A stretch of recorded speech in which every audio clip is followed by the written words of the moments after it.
Eu quero mostrar aqui também um artigo que o Lula publicou, que traz é um artigo muito informativo, né, que traz o seguinte fato, que a gênese de Olavo de Carvalho como ideólogo da direita se deu pelas mãos do Augusto Nunes, em época das organizações Globo. Eu vi que agora há pouco, de maneira normal, como ele sempre faz, derrogatória, né, as pessoas que ele quer atacar, que ele vê como antagonista, o Augusto Nunes respondeu a esse artigo na TV, na Jovem Pan lá, né?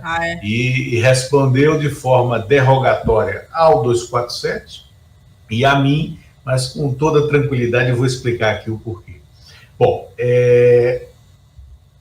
o Olavo de Carvalho nunca devia ter sido levado a sério, mas foi por culpa de jornalistas caudatários dele, né, colocados nas cúpulas de redações, ali no final dos anos 90, começo dos anos 2000, do século XXI, na virada de século.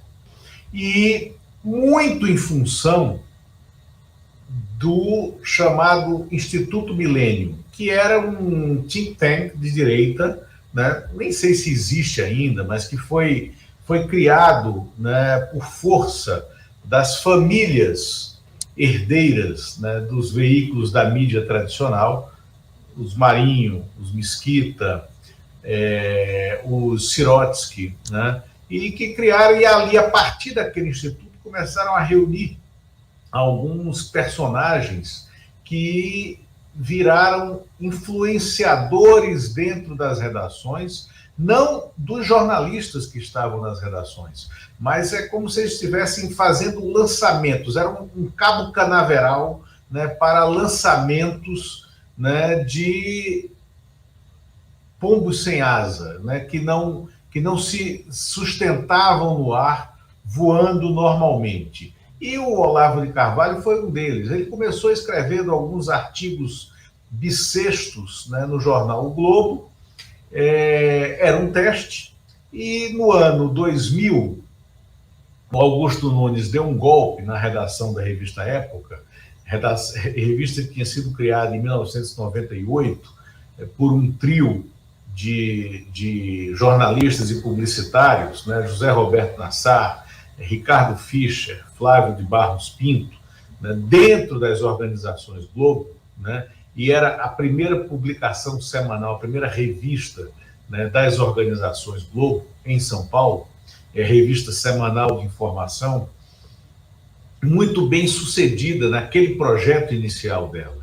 Mas o Augusto resolveu dar um golpe de Estado internamente e imaginou-se já como um personagem de dentro da família Marinho, que poderia influenciar a família Marinho, e começou a criar espaços para pessoas que a família Marinho queria ver como influenciadores, como influenciadores de opinião. E aí levou para dentro da revista o Olavo de Carvalho, que se tornou um articulista semanal, né, e para colocar no lugar de quem? Do Franklin Martins, que era um articulista nosso na revista. Eu era editor de política e economia, né, naquele momento, né, de macroeconomia, da revista, e então ele me pediu para tirar o Franklin e colocar o Olavo. Eu disse para ele que eu não faria aquilo, porque o Franklin era o principal colunista, né, da revista. Né? Então o Franklin já tinha saído do Globo, o Augusto me mandou que cancelar a coluna dele na revista Época, né? Eu fiz isso porque, afinal, estava dentro da estrutura da revista, ok, mas Olavo de Carvalho, quando eu vi a primeira coluna do Olavo de Carvalho que foi mandada para mim, eu disse: isso aqui eu não publico, porque usei essa expressão há 22 anos. É uma mixórdia. Não vou publicar essa porcaria. Né? E não era conspiração já? Ah, já eram delírios assim, delírios absolutos com uma raiz de direita, mas que misturava essas coisas meio cósmicas, meio, sei lá, era uma coisa assim, que não tinha pé nem cabeça, mas era de fundo reacionário. Eu disse, não publico, não vou fazer, né? E não fiz. Mas ele, que era o diretor de redação, elegeu alguém para que ficasse fechando aquele negócio, né? E permaneceu na revista. Meses depois, o Augusto foi demitido da revista Época, substituído pelo Paulo Moreira Leite, que contou hoje de manhã, eu soube agora, eu soube hoje, né, contou no Bom Dia, né, para o Atushi, a história de que quando ele entra, assim que ele assume a revista, a redação toda pede a ele, faz um pleito, para que ele retire a coluna do Olavo de Carvalho da revista Época, né?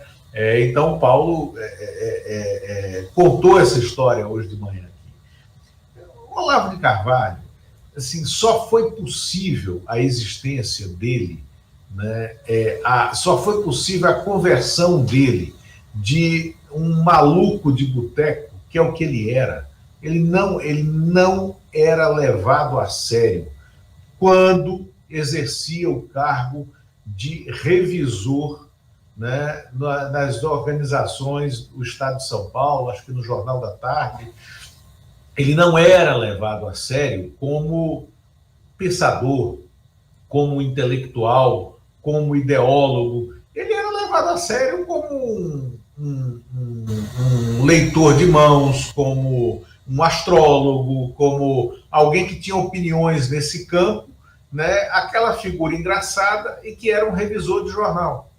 Mas ele foi se convertendo num ideólogo, entre aspas, por força, né, dessas cúpulas dos veículos de comunicação, da mídia tradicional, que deram para ele o espaço que depois, a partir do qual ele foi catapultado como um ideólogo, coisa que ele nunca foi.